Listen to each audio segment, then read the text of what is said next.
"Why is there a place laid for you in my kitchen?" the Duke of Deverill asked. The woman at the scrubbed table put down her bread and stood up so fast that the bench went over behind her. It was 20 minutes past 10 at night. Above their heads, through 2 floors of stone, Crispin could hear his aunt's dinner party still going. 19 people, 4 courses, and the good candles.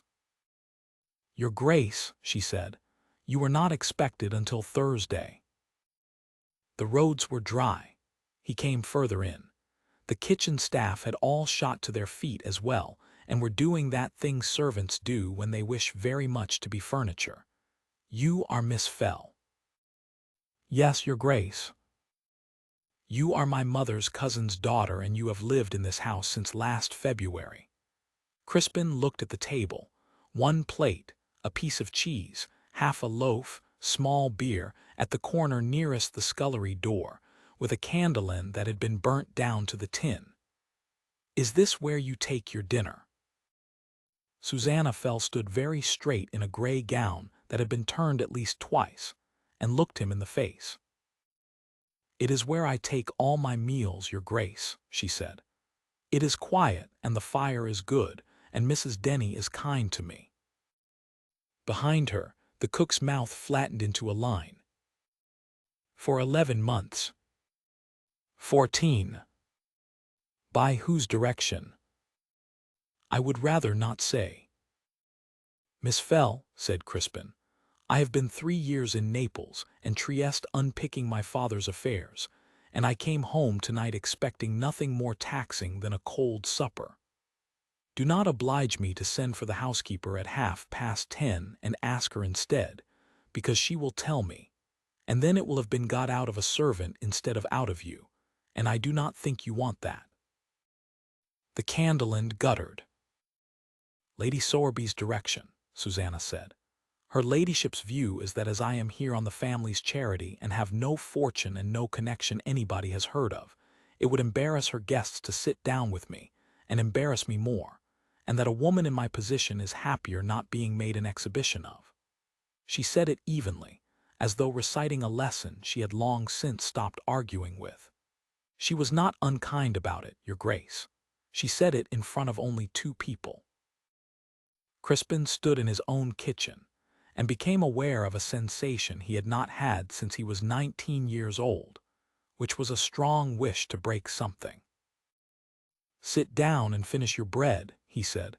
"I am going upstairs." He did not go upstairs. He went to the steward's room, lit 2 lamps, and sent for the housekeeper, the butler, and the cook, and kept them until 1 in the morning. And by 1 in the morning he had a fair copy in his own hand of what 14 months at Deverill Chase had actually consisted of. Miss Susanna Fell, aged 24, orphan, arrived February the previous year at the invitation of Lady Sowerby, his father's sister, who had been mistress of the Chase throughout Crispin's absence. She had come, according to the letter of invitation, as a companion. What she was in fact was the entire working machinery of the house. She kept the household books, because Lady Sowerby could not add. She wrote all the letters, ordered all the stores, dealt with the tenants' wives, nursed the second footman through a quinsy, taught the 2 under housemaids their letters, sat up with old Mr. Rowe the steward when his eyes failed, and read him the rentals aloud, so that he need not admit he could no longer see them. In 14 months she had had no wages, on the grounds that she was family, no dress allowance, on the grounds that she went nowhere, and no place at the table. "She has 1 afternoon," said the housekeeper. "Sunday, she walks to the churchyard and sits." "Whose grave?" "Nobody's, Your Grace. There's no one of hers buried in this county. She sits on the wall." Crispin dismissed them, and sat alone in the steward's room until 2. He was 37. He had spent 3 years in southern port towns going through his late father's papers with a clerk and a bad temper, discovering by degrees that the 7th Duke of Deverill had been a charming, plausible, catastrophic man who had signed anything put in front of him. The estate was solvent now. It had been very far from solvent in the year Crispin was 26, and how it had been got over that year was one of perhaps 4 things in the whole tangle that Crispin had never satisfactorily accounted for. There was a gap. There had always been a gap. £9,000 had come into the Deverill accounts in the October of that year from no source that any ledger named, and the crisis had passed, and nobody had ever spoken of it again. And when Crispin, at 27, had asked his father directly, the 7th Duke had laughed and said that a gentleman's affairs were his own, and that the boy had a shopkeeper's mind. At 2 in the morning, in a room smelling of lamp oil, Crispin unlocked the deed box that had come home with him from Trieste, and began going through the private papers he had been putting off for 11 weeks. He found it at 20 minutes to 4.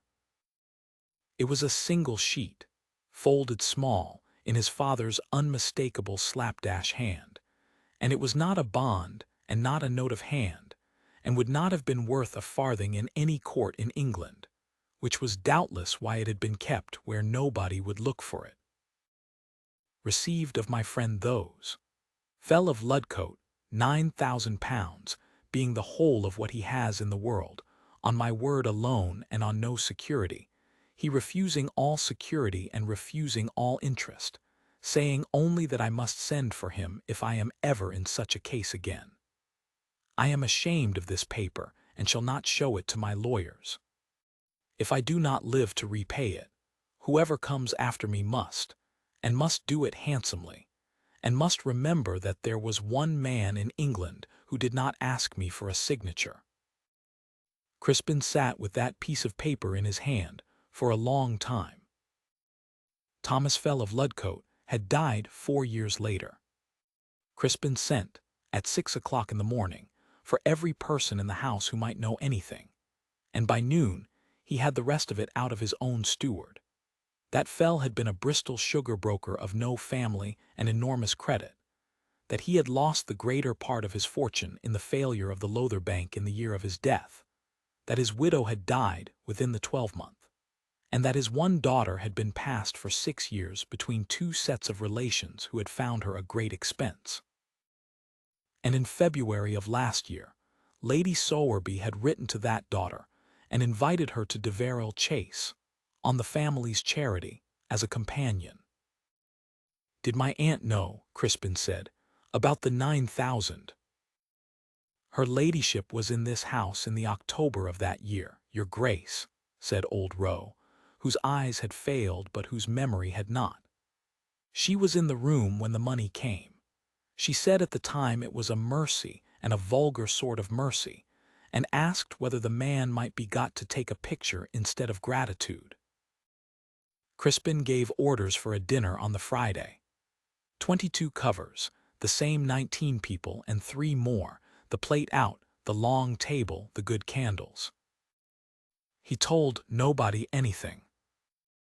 On the Friday evening, Miss Fell was intercepted in the passage on her way to the kitchen by the butler, who informed her that she was expected in the drawing-room, and that a gown had been sent up to her room from Marbury that afternoon, ordered by his grace, and that the housekeeper was waiting to do her hair, and that his grace had said she was not to argue with Mrs. Denny, as nobody had ever won.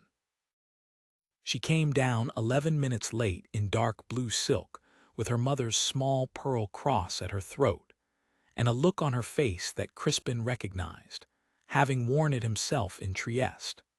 The look of someone who has decided to endure whatever this turns out to be. The drawing-room went silent. Miss Fell, Crispin said, and gave her his arm. You will sit at my right hand. Crispin, said Lady Sowerby. Aunt, that is my place. It has been your place for 3 years, and I am extremely grateful to you, said the Duke of Deverill. And tonight it is Miss Fell's, and tomorrow we shall discuss the dower house. They went in. It was, For the first 2 courses, the most uncomfortable dinner Crispin had ever presided over, and he did not care in the least. Susanna Fell answered when she was spoken to, which was seldom, and ate almost nothing.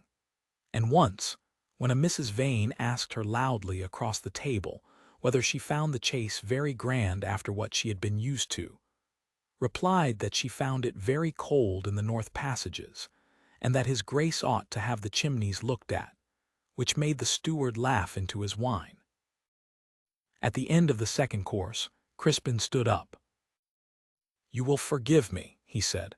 "I have a paper to read, and it is not long." He took out his father's letter and read it, word for word, to 22 people. The £9,000, the whole of what he has in the world, on my word alone and on no security, he refusing all security and refusing all interest. Whoever comes after me must repay it, and must do it handsomely, and must remember that there was one man in England who did not ask me for a signature. Then he folded it. "Thomas Fell of Ludcote," Crispin said, "saved this house in the October of the year 1800, and the year my father nearly lost it. There was no bond. There was no interest. Nobody in this room, including his own daughter, has ever heard his name spoken at this table. 4 years later Mr. Fell was ruined by the failure of a bank and died, and his daughter was passed round her relations for 6 years like a bill nobody wished to accept. 14 months ago she was brought to this house as an object of charity. She has since kept the household books, written the letters, nursed the footmen, taught the housemaids their letters, and read the rentals allowed to my steward every Tuesday for a year because his sight is going, and he had not the courage to tell me. She has been paid nothing. And she has eaten every one of her meals for 14 months at the corner of the kitchen table by the scullery door, with a candle end, because it was thought that her presence in this room would embarrass the company. Somebody's glass went over. Nobody picked it up. I have been 3 years in Naples going through my father's affairs," Crispin said, "and I have found a great deal to be ashamed of, and this is the only thing I have found that I am ashamed of on my own account, because it happened in my own house while my back was turned.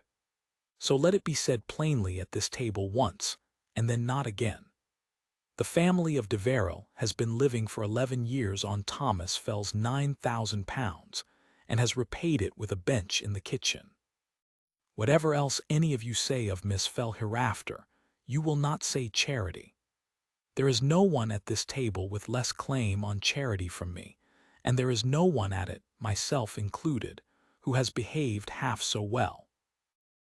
Then he sat down and asked, in an ordinary voice, for the fish. Lady Sowerby left on the Monday. She went in her own carriage with a great many boxes and a settled income that was rather more generous than she deserved, having been offered the choice between the Dower House and her sister's establishment at Bath, and choosing Bath, which surprised nobody. Crispin repaid the money in the 3rd week. £9,000 and 11 years' interest at 5, computed by his own attorney, the whole put into the funds in Susanna Fell's sole name with 2 trustees of her choosing, so that nobody living, himself first among them, should ever be able to touch a farthing of it. She fought him about it for 4 days. She said it was her father's gift and not a loan, and that he had refused interest, and that she would not take money out of the estate her father had wanted saved. "Then give it away," Crispin said. "Found a school, buy a hospital, keep it under your bed. It is yours, and the reason it must be yours and not mine is that I intend, in about a month, to ask you something, and I will not have that question asked across a debt. Do you understand me? I want you to be able to say no to me and walk out of this house tomorrow with £9,000 and never think of any of us again." Susanna Fell looked at him across the steward's room table, where she had been arguing with him for 4 days and had begun, somewhere around the 2nd, to enjoy it. "That is an appalling way to conduct a courtship," she said. It is the only way. I know how to conduct one honestly. How long is a month? 31 days, said Crispin. In the month I have in mind, and I shall count them. He counted them. She signed the trust deed and chose her own trustees, being the vicar and Mr. Rowe the steward. She moved out of the north passages into the south rooms, ordered the chimneys swept, and began to be seen at dinner every evening. And she went on doing every single thing she had been doing before, only now with wages she was extremely rude about, and a proper desk, and the rentals read aloud to Mr. Rowe on Tuesdays with the door open. On the 31st day, the Duke of Deverill found her in the churchyard on a Sunday afternoon, sitting on the wall. "There is nobody of yours buried here," he said. "No, there is nobody of mine buried anywhere I can reach. He is at Ludcote and she is at Bristol, and I had no money to go to either." Susanna moved along the wall to make room for him. "So I come and sit here on Sundays and talk to them, and if you tell me that is foolish, I shall push you off this wall." Crispin sat down on the wall beside her, in his good coat. "Miss Fell," he said, "I have counted the 31 days.